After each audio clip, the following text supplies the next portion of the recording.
সকাল 10টার খবর। ফাগুন হাওয়ায় হাওয়ায় লেগেছে যে রং, আজ দোল উৎসব, সকলের সঙ্গে রং মেলানোর দিন। রঙের নেশায় রঙিন হওয়ার উৎসব। সকাল থেকেই রং উৎসবে মাতোয়ারা গোটা রাজ্য। শান্তিনিকেতন থেকে মায়াপুর, টালা থেকে টালিগঞ্জ, সর্বত্রই চলছে রঙের হুল্লোড়। প্রকৃতির গায়ে লেগেছে রঙের দোলা। শাল, শিমুল, পলাশের রঙে যেন আগুন লেগেছে বসন্তে।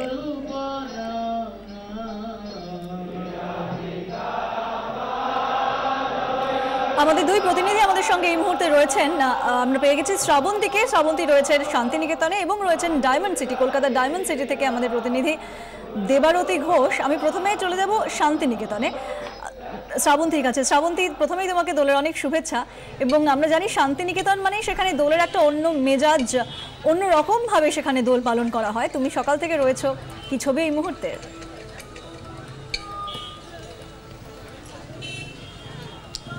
পূজা, পাঠভবন এমন একটা জায়গা যেখান থেকে বিশ্বভারতীর সূচনা। আমরা ঠিক পাঠভবনের সামনে রয়েছি। কবি যখন এখানে প্রথম সূচনা করেন তখন মাত্র 5 জন ছাত্র ছিল। সেই ছাত্র সংখ্যা আজকের বলার অপেক্ষা রাখে না যে কত দূর পৌঁছেছে। এবং সেখানেই শুধুমাত্র থেমে নেই উৎসব, এই ঋতু উৎসব, সব থেকে প্রিয় ঋতু কবির, সেই উৎসব আজকের উদযাপিত হচ্ছে। আর তোমাকে বলি যে যখন আশ্রমের মধ্যে এই দোল পালন করা হতো, সেই সময় কবি যেটা করতেন যে গান লিখতেন, কবিতা লিখতেন, সবাই বসে থাকতো যে এবছর কোনটা নতুন আসছে। কিন্তু তারপর ধীরে ধীরে সেই উৎসব আস্তে আস্তে সবার মাঝে চলে গেল। আজ এতটাই আশেপাশে চলে গেছে যে আমরা জানি যে শান্তিনিকেতনে যে উৎসব উদযাপন করা হয় তা শুধুমাত্র শান্তিনিকেতনের মানুষের কাছে থেমে থাকে না, তা চলে যায় বিশ্বভারতীর বাইরে বিভিন্ন জায়গা থেকে যারা আসেন, তারা এই আলাদা করে বসন্ত উৎসব পালন করতে আসেন। ঠিক কেন তারা আসেন, কি তারা খুঁজে পান?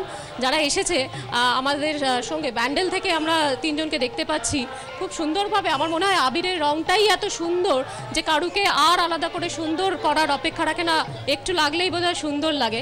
কলকাতা থেকে এখানে কেন, কি এমন পাও এখানে? এটা ডিফারেন্ট। এখানে আমরা বাড়ির ওখানে কিভাবে খেলি, 3-4 জন বন্ধু বান্ধব, এখানে এত লোকজন আছে, সবাই সবাইকে রং মাখায়, মানে সবাই নিজের মতো হয়ে যায়। এটা মানে এত ক্রাউড, বাট সবাই সবাইকে রং, এটা ডিফারেন্ট। এইভাবে অন্য কোথাও আমরা এটা সেলিব্রেট করতে পারি না, ওর জন্য এখানে। বলেছেন ফাগুন লেগেছে বনে বনে, এখানে ফাগুনের রং কিরকম ভাবে পাচ্ছ? এখানে সবকিছুই তো কালারফুল। ফাগুন মানে রং, এখানে যেখানেই দেখো সবাই কত কালারফুল, পলাশ ফুল সব কিছু মিলে একদম রঙিন এখানে সবকিছু। এটা আমাদের ওখানে কখনোই হয় না। আর পূজা, এখানে আসা মানে প্রকৃতি। কবি কি বলছেন যে এখানে যখন একটা মুক্তাঙ্গন, একটা উন্মুক্ত প্রাঙ্গণ তিনি ছাত্রদের জন্য ব্যবস্থা করে দিয়েছিলেন, ছাত্রছাত্রীরা যেটা প্রকৃতি অনুভব করতে পারে, সেই প্রকৃতির স্বাদ কি সত্যি পাচ্ছে? প্রকৃতির স্বাদ কি পাচ্ছ? একদম। এখানে টোটালি সব কিছু আলাদা। এখানে এই যে পলাশ ফুল পড়ে, এটা আমাদের ওখানে হয় না, আমরা কোনো দেখিও নি। পলাশ ফুল গাছে দেখছি, গলায় পড়ছি, মাথায় পড়ছে, সবাই এখানে দারুণ ব্যবসা করে এরকম। এটা অন্য জায়গায় হতে পারে না কোথাও কখনো। পূজা আমাদের অ্যাঙ্কার স্টুডিও বসে আছে, আমি জানি। পূজা তুমি দেখো, আমি আরেকবারও বললো দেখাবো। 3 জনেই খুব সুন্দর করে পলাশের মালা পড়েছে, একেবারে অরিজিনাল পলাশ। এই মালা বোধহয় এখানে আসলে যে পড়ছে না সে বোধহয় ভীষণ মিস করছে। তোমাকে একটু দেখালাম, আমি জানি তুমি খুব মিস করছো পলাশের সেই গন্ধ এবং পলাশের সেই একটা আলাদা একটা আমেজ রয়েছে। কেমন লাগছে শ্রাবন্তী? তোমার গলায় পলাশের ফুল নেই এই মুহূর্তে, পলাশের মালা নেই। আশা করবো তুমিও কিছুক্ষণের পরে সেই পলাশের মালা পরে নেবে। তোমার কাছে ফিরবো শ্রাবন্তী, তবে চলে যাবো দেবারতীর কাছে। কেন রঙের ছোঁয়া যেরকম শান্তিনিকেতনে লেগেছে, শহর কলকাতাও বাদ নেই। ডায়মন্ড সিটিতে দেবারতী রয়েছে এবং সেখানে সম্ভবত এই মুহূর্তে রঙের খেলায় মাতোয়ারা সেখানকার বাসিন্দারা। দেবারতী, কি চলছে?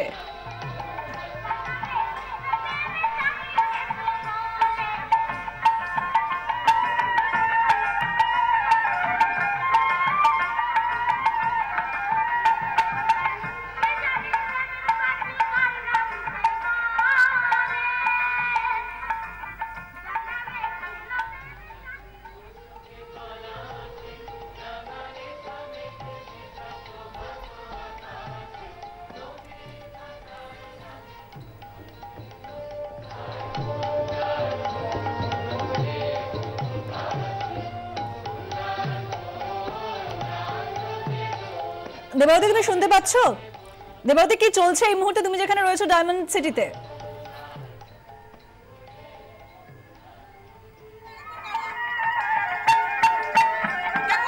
এখানে একটা আয়োজন করা হয়েছে বাউল গান, এবং সেই বাউল গানের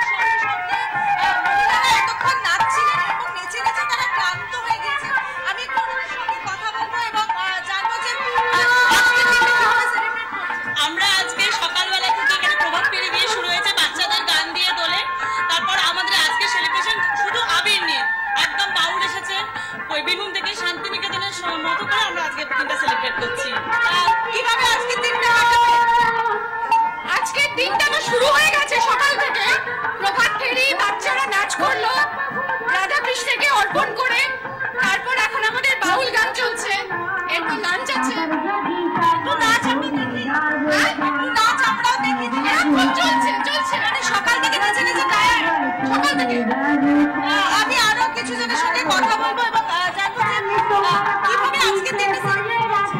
আজকের দিনটা সকাল থেকেই ভোর থেকেই আমার মেয়ে রাজি হয়েছিল, এখানে ডান্স করলো অনেকক্ষণ ধরে, খুবই ভালো লাগছে। সকাল থেকে এনজয় করছি, এখনো অব্দি বাউল গান দেখছি, বেশ মজা লাগছে। দুপুরবেলা খাওয়া দাওয়া আছে, কালকে হোলি আছে, ব্যাস এইভাবেই চলবে। দেখো সবাই কিন্তু বিভিন্ন ভাবে, কেউ সেলফি তোলাতে ব্যস্ত, এদিকে গান চলছে, বাউল গান চলছে পূজা। সেই বাউল গানের সঙ্গে সঙ্গে মহিলারা এতক্ষণ সকাল থেকে তারা নাচছেন এবং নেচে নেচে এখন বলা যেতে পারে টায়ার্ড হয়ে গিয়েছেন। এবং তুমি দেখছো সব মিলিয়ে কিন্তু ইতিমধ্যেই আবিরে রেগে উঠেছেন প্রত্যেকে এবং কেউ আর বলছেন না যে রাঙিয়ে দিয়ে যাও, নিজেরাই মোটামুটি সবাই আবিরে একেবারে লাল হয়ে গিয়েছেন। আজকে আর কি কি এখনো সেলিব্রেশন বাকি রয়েছে? আমরা এখন তো বাউল গান শুনছি, এরপরে আমাদের লাঞ্চ আছে, পুরো বাঙালি রান্না, পুঁই শাকের মাথা দিয়ে, মানে মাছের মাথা দিয়ে পুঁই শাকের তরকারি, তার সাথে বিভিন্ন ধরনের পাঁঠার মাংসের ঝোল, চাটনি, মোচার ঘন্ট, এই সমস্ত নানান। সারা দিন আমাদের এখন হই হই চলবে, সকাল থেকে শুরু হয়েছে। কাল সকাল 9টা থেকে আমাদের হোলি শুরু হবে। আজকে তো দোল উৎসব হচ্ছে, কালকে হোলি হবে এবং সকাল থেকে রেন্ডা, ডিজে সবকিছু আছে। দেখো সবাই কিন্তু ইতিমধ্যেই আবিরে ভর্তি হয়ে গিয়েছে পূজা। কেউ লাল, কেউ হলুদ, কেউ সবুজ, একেবারে রং মিলে। দেবতী, এখানে আমাকে জানতে ইচ্ছে করছে যে আমরা দেখতে পাচ্ছি সেখানে হলুদ, লাল, কোনো কি ড্রেস কোড বা কালার কোড ফলো করা হয়েছে?